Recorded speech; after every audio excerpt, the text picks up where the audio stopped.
Turabaha ikaze bakunzi bimbonesha kure Burundi bwiza muri aya makuru tugiye tubashikirize yo kuri uyu wa 18 Ndamukiza umwaka wa 2022 akaba agizwe n'ingingo nkuru zikurikira.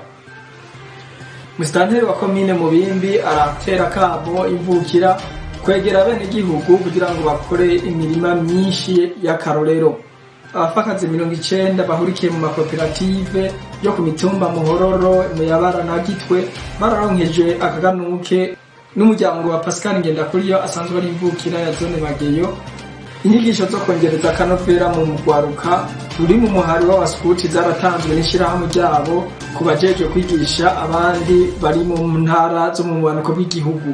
Ido nido mu kanya.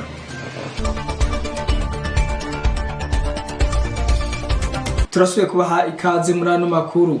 Musitanteri wa komine Mubimbi Engineer Dismas Harimenshi aratera kamo imvukira kwegera bene gihugu bakagira imirima myinshi y'akarorero. Ivyo yabivuze kuri wa gatandatu w'igenekerezo rya 16 Ndamukiza umwaka wa 2022 muri zone Mageyo, aho yari kugendera iraro ry'ingurube n'umurima w'akarorero vyiwe yakoreye ku mutumba wa Buhanda. Twiyumviriye kurima kandi uno murima murabona ko urimwo ibiterwa bitari bike, harimwo ibitoki, harimwo amatunda, harimwo n'intore, ndetse no ku rubibe hariho igiterwa cy'umwumbati. Hagati nk'uko mubibona hariho n'ubwatsi bw'inka canke bw'ibitungwa muri rusange. Kugira ngo twiyumvire umugambi bwa mbere twawimviriye mu ntumbero yo kwiza umwimbu, na cyane twereketse akarorero abandi bene gihugu, na cyane dusanzwe turongoye ko bishoboka yuko uburimyi bushe kuba ishingiro mu iterambere ry'umwene gihugu. Hanyuma kandi twashaka kwerekana yuko uburimyi iyo bukoze neza ukabunywanisha neza abushe gutanga umwimbu ushimishije, ndetse igihugu naco nyene kikaronka akarusha. Intumbero nyamukuru nukwerekana akarorero, hanyuma iki naco nukwereka ababegereye hano yuko bashobora kurima neza igitoki, tugahindura novuga ingendo, tugahindura n'ibi bitoki ubona hirya no hino vyitwa ko ari vyinshi ariko bidatanga umwimbu. Mu kurindira rero yuko ibitoki bitanga umwimbu, turashiye kuca turimamwo nk'uko mubona intore, tukarimamwo amatunda, hagati aho igitoki naco kiba kiriko kiragirane kiratera intambwe. Wakamo twotera izindi mvukira nuko nabo nyene boraba aho baherereye hashoboka hashiye kuboneka iryo tongo, na hato bari tongo bwite umuntu hashiye kwegera umurimyi canke mwene gihugu arifise, bagakorana uwo mugambi. Mu gihe umwe yobigira nko ku mutumba canke muri zone hakabaho benshi, mw'ikomine hakaba benshi, murabona yuko umwimbu woduga. Akamaro tubatera nuko nabo imvukira zindi ababishoboye abashoboye kuba bafise amatongo yagutse ko boshimikira ibi bintu by'uburimyi, hanyuma bakereka akarorero, tukaja hamwe tukereka akarorero bene gihugu kugira ngo biteze imbere dufatiye ku mwuga basanzwe bakora uburimyi n'ubworozi.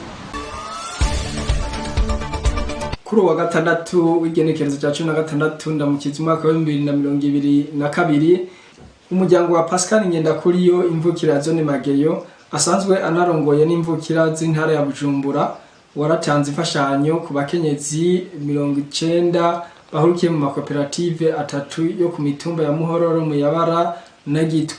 Pascal Ngendakuriyo aratubwira intumbero y'ico gikorwa cyo gushigikirana bakoze. Ejo buca duhimbaza umunsi mukuru wa Pasika, aho twibuka aho umwami n'umukiza wacu Yesu Kristo yatwitangira ku musaraba. Twavuze tuti uwo munsi twowisangiza, reka turabe ko twusangira na bene wacu n'abashiki bacu n'abavyeyi. Twavuganye na nyakwa musitanteri ko yo turabira umugwi canke imigwi y'abantu bashika ngira 90 twosabikanya aka kanyamuneza ka Pasika. acarambira yuko hariho abapfakazi bagiye mu makoperative bo ku mitumba ya Gitwe na Muyabara na Muhororo. Ca twumva ni byiza ko uno mwaka twoca duheza tugasabikanya Pasika nziza mwese. Special Zakarabagega umwe mu baronkejwe iyo mfashanyo yaratubwiye ingene yakiriye. Inakabirede yakiriye neza kubera n'ubu kuri Pasika nari nabuze n'akantu nzorya, nari nabuze n'akantu nzambara, mukanje no nk'akantu nzambara nako nzorya mbona ejo nzohava n'akantu. Ukuri ndabishimye ndabikengurutse n'abo turi kumwe. Ndibaza benshi kubera turabapfakazi ntibareka kubishima, narijya musitanteri yari yaratwisigiye akatutora, araduha n'akantu tuzorima mugandi turagatera nawe twari twabaye turamukomera amaso. Ibindazi ko bizotugirira akamaro kandi bidushikane ku ntambwe ndende namwe tuzobashimira muzoza baba mama barashimye abadashoboye kuronka twobasemerera tubabwira ati mwese ngo twinjire muri rijya shyirahamwe rya koperative twese tuze turahuriza hamwe kuko namwe muzoshikirwa kuko hari igihe baravye twebwe igete namwe murose ntituzoshakura. Umufakazi wese yaronkeje igitenge kirimwo ibitenge bitatu, nayo koperative imwe imwe ironswa ibahasha y'ibihumbi 170 yo kubatera intege mu bikorwa bariko barakora. Mumenya ko musitanteri wa komine Mubimbi Engineer Dismas hari menshi n'izindi mvukira bari baje gushikira uwo muryango. Ishirahamwe ry'abaskuti mu Burundi mu mfunyafunyo y'igifaransa ASB ryaratunganije inyigisho kubajeje kwigisha abandi bo mu ntara z'ubumanuko bw'igihugu. Izo nyigisho zikaba zabereye muri komine Matana intara ya Bururi. Ido reka tuyishikirizwe na Debora Ntakiyisumba. Izo nyigisho z'imisi 6 zatanguye ku wa 4 w'igenekerezo rya 6 Ndamukiza umwaka wa 2022 zirangira ku igenekerezo rya 13 Ndamukiza umwaka wa 2022. Umuyobozi mukuru w'iryo shirahamwe ry'abaskuti mu Burundi akaba ari wariserukira n'imbere y'amategeko Philbert Ndayisaba atubwira icatumye batitunganya n'ico biteze inyuma yazo. Inyigisho duhejeje guha urwaruka rw'abaskuti ni inyigisho zikomoka kuri plan strategique y'ishirahamwe, aho twiyemeje gukora amaformation kubaserukira abaskuti mu magroupe kugira ngo izo nyigisho zibafashe gutunganya umuhari aho baba mu kibano, bategure ibikorwa bisunze ubumenyi tuba twabahaye. Twatumiye abaskuti bava mu manuko w'igihugu, abo ni twebwe tubafata n'intara zine: intara ya Bururi, intara ya Makamba, intara ya Rutana, intara ya Rumonge. Ico twiteze kuri urwaruka nuko urwaruka rugiye kwigisha urwaruka twigishije n'urwaruka ruserukira Urundi.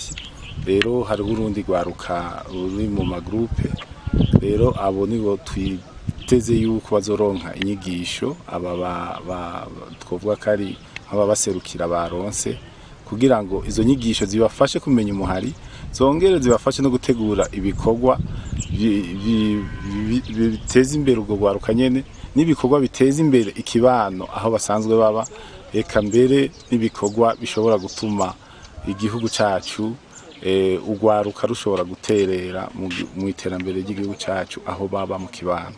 Umwungere wa diocese Matana mu ishengero rya Anglikane Sete Ndayirukiye yari yaje kubatera intege mu birori byo kurangiza inyigisho. Yaratangajwe n'ukuntu bamaze imisi 6 mu ruganda rw'inyigisho atagahembo baronka. Kuri iyo mvo yarabashimiye cyane ku karorero keza batanze ku bandi. Ngome ya kibirori byasozerewe no gutanga amasertifika ku bize 88 hamwe n'abandi 36 bari bize igice ca kabiri mu gihugu ca Kenya hakoreshejwe ubuhinga bwa none. Arakoze mugenzi wacu Debora Ntakiyisumba kuri iyo nkuru adushikirije. Bakunzi imbonesha kure Burundi bwiza, ahantu turangirije amakuru yacu. Mwakoze kudukurikirana, mugire Pasika nziza.